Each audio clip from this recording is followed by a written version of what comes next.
E mais um ponto, Matheus, Claro. para nessa ainda falando, a gente falou um pouquinho da etapa da contração e agora falando um pouquinho da retração, né? Que foi lá 2013, 2014, 2017, 2018. Vamos pegar mais ou menos esse período.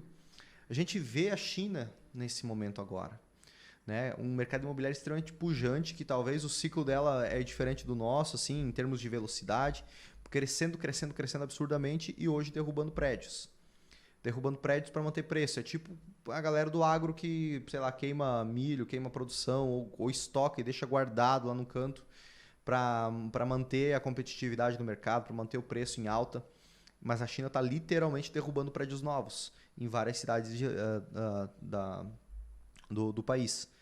Isso demonstra que, poxa, eles querem manter o preço alto do imóvel e para isso eles estão dispostos a derrubar o estoque, a literalmente queimar ou derrubar o estoque deles, para que eles mantenham o preço de venda das unidades. Porque se eles tiverem toda aquela quantidade de apartamentos, de prédios, de unidades disponíveis, o que vai acontecer é que vai baixar o preço indiscutivelmente. E Né? isso Vai com a baixar. China que tem pô, a população é gigantesca, né? Só que daí Gigantesco. eles freiam essa questão do crescimento populacional. Sim. Você acredita que o Brasil possa chegar um dia nesse nível, cara? De Não. queimar assim? Não, não. Porque o nosso mercado é muito engraçado isso, né?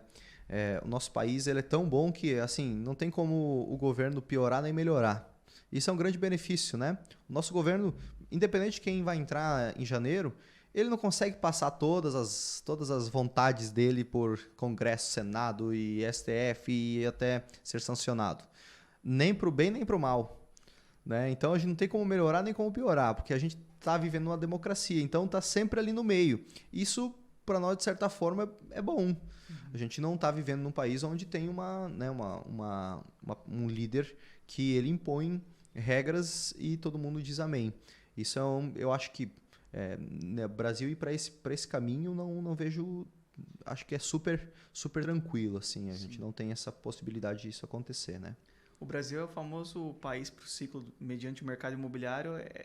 Sempre tem que ter cautela, mas ao mesmo tempo otimismo, né? Sempre. Não tem nunca uma retração muito forte, tipo, não, agora é só cautela, cautela e ninguém mais olha É. de forma otimista, que é, por exemplo, o caso de uma criptomoeda, por exemplo. Uhum. Pô, a gente entrou no inverno das criptomoedas ali, caiu, pronto. Agora acabou. Ninguém mais fala de criptomoeda, Uhum. Bitcoin não existe mais, vai acabar tudo. E aí entra num pessimismo total e É. tá tudo. Agora, quanto ao mercado imobiliário no Brasil, não tem essa, né? Você vai numa roda de conversa, uns estão pessimistas, pô, não consigo vender, enquanto outros estão, pô, prosperando cada vez mais no mercado. Sim. Tem gente que tá eufórico, né? Fez muitas unidades, ou está construindo muito, ou está investindo muito, e acaba se perdendo na conta, mas tem gente. A maior parte das pessoas que realmente prosperam cria uma consistência e vão devagarzinho, vão fazendo poucas unidades por vez. Nós mesmos, né? A gente não faz muitas casas por vez, até porque a gente faz de alto padrão, né? Então a gente faz 2, 3 por vez, né? Já engatam duas com mais duas, e só que com VGV alto, né? E mirando só, ao invés de ser um Rambo, né? Ser um sniper, né? Então dá poucos tiros e dá tiro certeiro, né? Fazer poucas unidades por vez. Já balança a mão, treme a mão para fazer mais, para fazer prédio, para ir para multifamiliar, e vai ser talvez uma consequência, mas de uma forma estruturada, sabe? Sem pressão, sem uma velocidade assim desnecessária, assim, né? Eu acho que esse é o Sim. caminho, assim, é o caminho. E, e dando sequência sobre o ciclo do mercado imobiliário, nós falamos então da retração que aconteceu lá em 2014, 2018, que pode ser que a gente venha a sentir nos próximos meses essa época novamente, pode ser que não. Eu particularmente acredito que vai ser assim rápido essa etapa, porque já está invertendo a curva de juros. Mas depois da retração vem a recuperação. Né? A recuperação nós podemos pegar lá a época do 2017, 2018, quando tiveram as eleições ali, até 2020, mais ou menos. Era para ser até mais longo essa época, só que acabou sendo um pouco bagunçado em virtude da pandemia e também porque o governo teve um incentivo de redução da taxa de juros absurdo. Né? Nunca antes nós tínhamos visto uma taxa de juros a 2% ao ano. Né? Então, durante a etapa de recuperação, aí nós já temos lá o sol voltando a brilhar, as pessoas saindo novamente, já tem uma pressão compradora novamente, começa a ter uma retomada lenta de novos negócios. Nesse momento a taxa de juros ela já começa a baixar, já sai dos 2 dígitos, já começa a diminuir novamente, começa a se tornar interessante. E por que a taxa de juros ela é algo importante para o mercado imobiliário? Por exemplo, agora ela está a 13,75%. Quando ela está em 13,75%, os bancos eles estão pegando emprestado da população uma renda fixa a 13, 12, 13. E eles têm que ter o spread bancário, então eles têm que ganhar um pouco mais do que isso. Eles têm que ofertar 15, 16, 17 para eles terem lucro, né? Então, acaba ficando mais caro o recurso para fazer um financiamento ou para se alavancar, para construir, para vender. Sim. Agora, nós temos um grande benefício, que é os recursos da poupança. São os recursos da poupança. Então, a poupança, quando a taxa de juros ela excede 8,5%, ela trava a rentabilidade dela em 0,5% ao mês mais a taxa referencial, mais TR. Então, ela oscila ali em 6, 6,5% ao ano, quando a taxa de juros está mais alta. Como o brasileiro ainda tem a cultura de investir muito na poupança, a gente tem quase R$1 trilhão investido na poupança, tem muito dinheiro investido a 6, 6,5% ao ano, que é na poupança. Sim. O banco está com toda essa grana ali. E aí nós temos o Sistema Brasileiro de Poupança e Empréstimo, que tem como regra que 65% desse valor que está em poupança tem que ser destinado para fomento do mercado imobiliário, para financiamento. Então, 650 bilhões, vamos supor que seja R$1 trilhão que está na poupança, estão disponíveis ou já foram parcialmente utilizados para fazer financiamento imobiliário. E o mais interessante, se o banco está pegando a 6,5% ao ano esse recurso, ele vai estar ali emprestando a 9, 10. Então, uma taxa mais baixa do que a própria Selic. Sim. Inclusive, hoje, mais baixa do que a própria inflação. Né? Nós pegamos lá em 2020, início de 2021, uma taxa Selic em 2% ao ano. 2% ao ano, aí muda a regra da poupança. Ela é calculada mediante 70% da taxa Selic.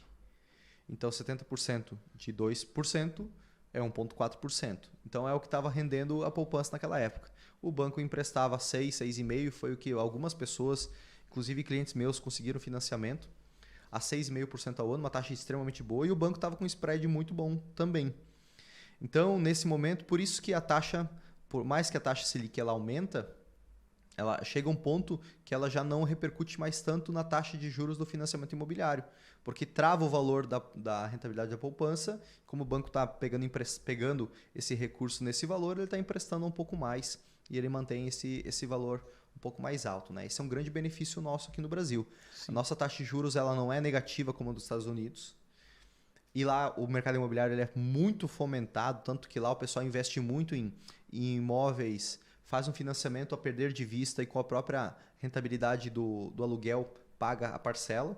Né? Isso é possível lá, aqui não é possível. No entanto, lá eles são mais afetados por momentos de retração do mercado, que é o que está acontecendo agora lá.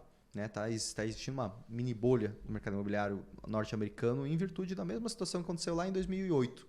Né? Uma super alavancagem do pessoal e agora mudou as taxas, oscila, balança o barquinho de todo mundo lá. Né? Porque daí o pessoal estava contando com o valor do aluguel para, por exemplo, pagar a parcela e agora eles não estão conseguindo que a parcela aumentou. Então isso começa a bagunçar o mercado de lá. Mas aqui no Brasil não é tão bom quanto é o melhor dos Estados Unidos, mas também não chega a ser tão ruim quanto é o pior momento de lá. É por isso que não dá para correlacionar os dois mercados, sabe?